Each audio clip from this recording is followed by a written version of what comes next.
Hello there and welcome back to our YouTube channel. Today I am going to be talking to you about the difference between colic and reflux. Very similar symptoms, both equally painful for new parents, but how do you know which is which? So hello there, for those of you that have not yet been to our channel or have somehow just stumbled upon us looking for some information. My name is Maria and I am the owner and founder of the New Mummy Company, and we are based here in Canada solely to provide parents with all of the support and expertise that they need throughout their parenting, breastfeeding, pregnancy and birthing journeys. So today I wanted to give you a little bit of information on one of the topics that I spend quite a bit of time talking to parents about. Colic and reflux, they are equally very disturbing for new parents, but how do you know if you've never experienced it, and is everything just considered colic nowadays? So first of all, I'm going to tackle colic.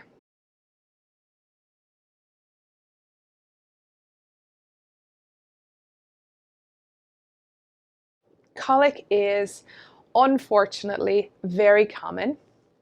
It's something that can hit quite a lot of babies. The good news is that it is fairly predictable. So the timings of when your baby will be unsettled and when your baby will cry are usually pretty predictable. They will usually have a pattern of a couple of hours at the end of each day. And unfortunately, it is the end of the day, so when everyone's most tired. But at least it's predictable, and it will usually be between 6 and 10 or 9 and midnight, or sort of there will be a pattern to it. So it is fairly predictable, and within that you can plan and you can prepare accordingly.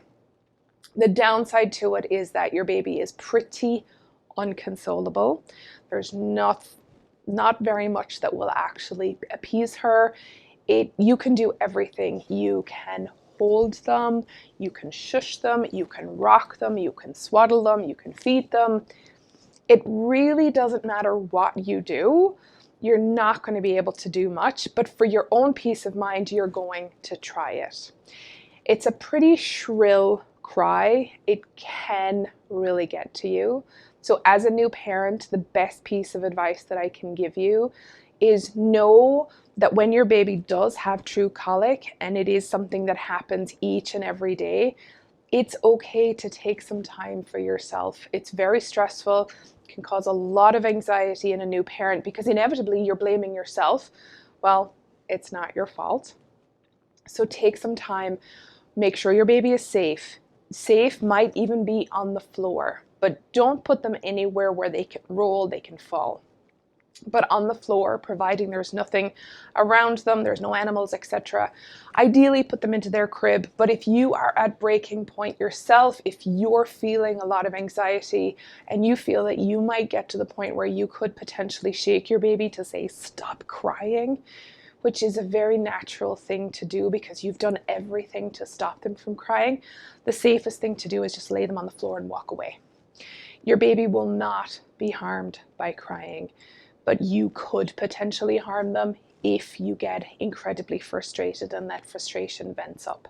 So just put your baby down and walk away. Your baby will continue to cry. Yes, of course they will, but they've been crying in your arms. You've not been able to soothe them. So getting a break, getting some fresh air, standing outside the back door. I'm not suggesting that you leave the house, but if you do have a partner or if you have a family member who can relieve you at a time that you know it gets stressful, then by all means, walk away. Get the help, get the support, and have somebody else just sit and hold your baby, because then you can take a break when it gets really tough for you. The good news is that colic will tend to go away at about 3 to 6 months of age. Typically, once it starts at 3 to 4 weeks, and you know that you've seen it for a couple of nights, the bad news is that it probably will continue.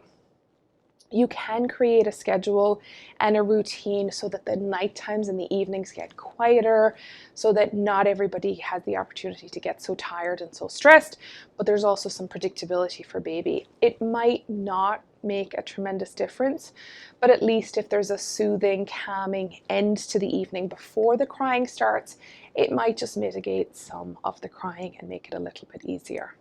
So it is tough, and I know that you're doing your absolute best to make your baby happy. It is a tough time, so give yourself some credit. You are doing a tremendous job, and I know you want to make your baby happy. It's just one of those things that some babies will go through, and when you're going through it with them, it is really, really awful. So good luck, and I hope that this has been helpful on the colic side of things. The good news is it won't last very long. So moving on to reflux.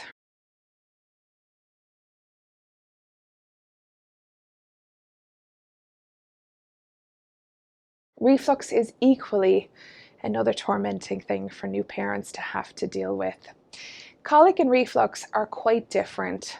They can be pigeoned together, and so a lot of people will say my baby has colic when they don't actually understand what the differences are between the two of them, and they are quite different. So with colic, your baby will cry at certain times, whereas with reflux, your baby will cry or be fussy pretty much all of the time, particularly around feed times.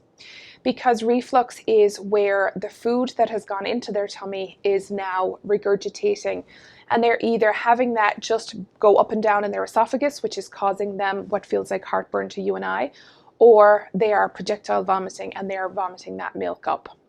Now, vomiting that milk up might look like a lot, it might not be a lot, or it might look like a lot because it is a lot. And in turn, if your baby is starting to stagnate in their weight gain, or your baby is not putting the same output into their diaper, so you're not seeing as much urinary output, or you're not seeing the same amount of poop, then it could be that your baby is actually not holding in enough food, or is beginning to have a food aversion, so they're not drinking as much as they need to.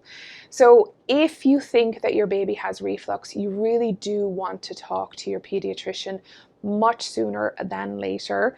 You know your baby best. You always know your baby best. So don't be taking advice from people, well-intentioned as it may be.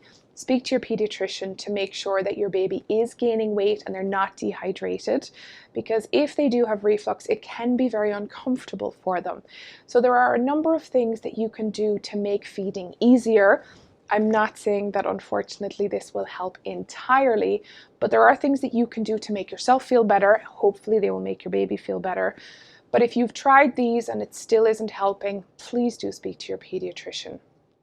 So like I said, babies are very often fussy around feeding time, and that's because the milk has gone into their tummy, it's not staying there. So there's either a weakness at the top of the tummy, or the muscles aren't fully developed, and what's happening is that the milk is allowed to come back.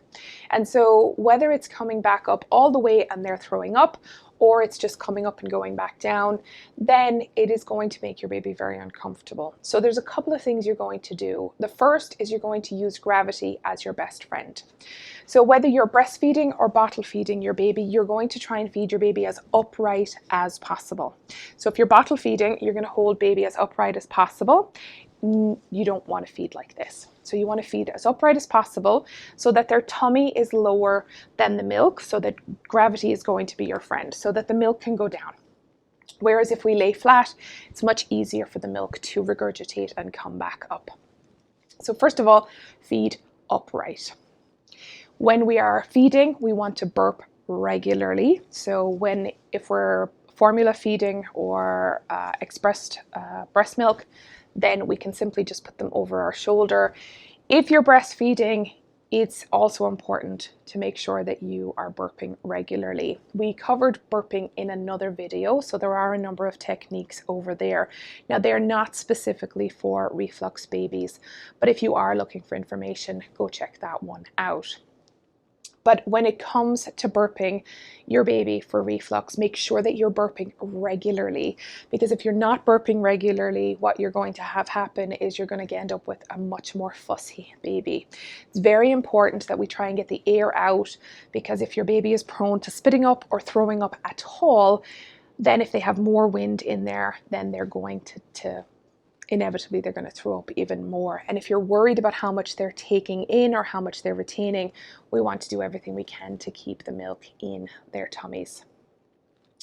When your baby has been fed and burped and everything is going relatively okay, I'm not saying this will make them be much less fussy, but it will help a little, then you want to keep them upright. So you can keep them upright over your shoulder or upright in one of their bouncer chairs, where again, there's not a lot of pressure on their tummy, so you don't want to push their legs into their tummy.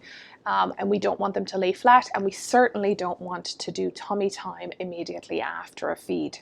So we want to try and keep baby upright as possible. So you might want to just sit with them in your arm so that you can have a conversation and have a lot of eye contact, which will help to distract them if they are feeling uncomfortable.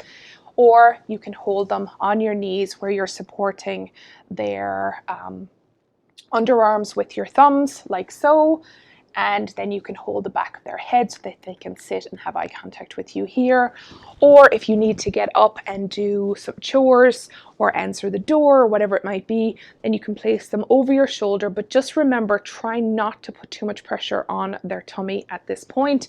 Or you can sit them in a chair. By sitting them in the chair, you will obviously be able to get other things done, even if they're a little bit fussy. But if you have a really fussy baby from reflux, chances are they may not want to go down. So just be prepared for that.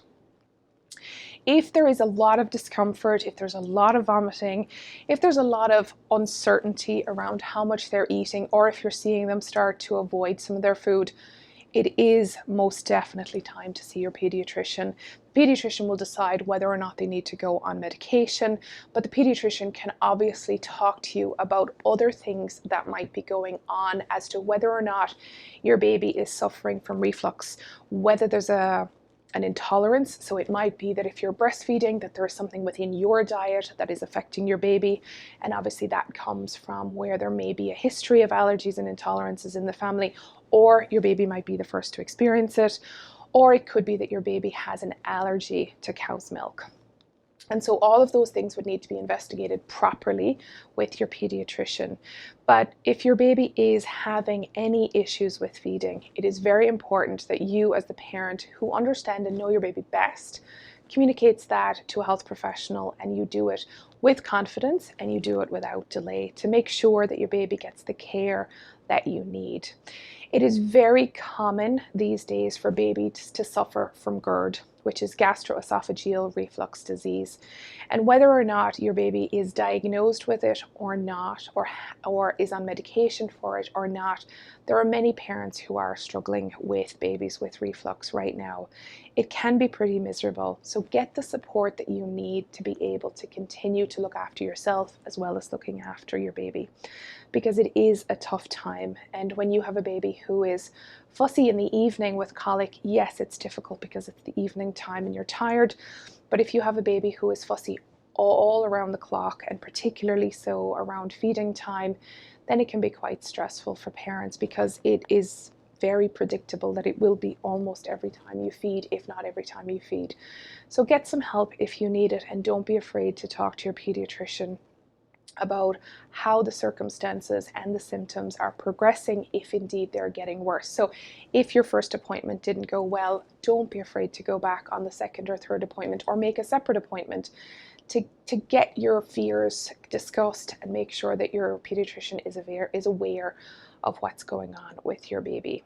Because while it is very, very common these days for babies to have these feeding issues, it is not normal, and we want to make sure that the normal is explored as much as possible so that your baby can go back to feeding normally. Sometimes it's just some tweaks. So like I said, holding up right after a feed, burping regularly, maybe even some smaller amounts, and holding them upright during the feed. Sometimes that's enough to make a very big difference. But that would be in a mild case of reflux, and it's definitely nice to have something to do. But if your baby needs medication, or if your baby needs something a little bit more in terms of treatment, then I would highly suggest getting you the support you need for yourself, for postpartum support. So whether that be some daytime support, some nighttime support, or family support, or getting your baby on the medication if it's deemed necessary. So I hope you found this helpful. I know that a lot of parents have a difficult time trying to understand the differences between colic and reflux, and both of them are equally awful. So I do feel for you if that is something that you're experiencing right now. If you found this helpful, please let us know. If you have had success with finding little hacks for working with colic or with reflux, we would love to hear them. And again, we'd love to know if there's any other videos that you would like to have us make for you. In the meantime, we would love you to stick around and subscribe to our channel. So hit that subscribe button, give us a like, and we would love to hear from you. So until next time, we'll be back again next Thursday with another video for you. Have a great week, and remember to look after yourselves, because parenting, it's quite the journey, it's quite the marathon. So get the support and the education that you need. So until then, take care. Bye-bye.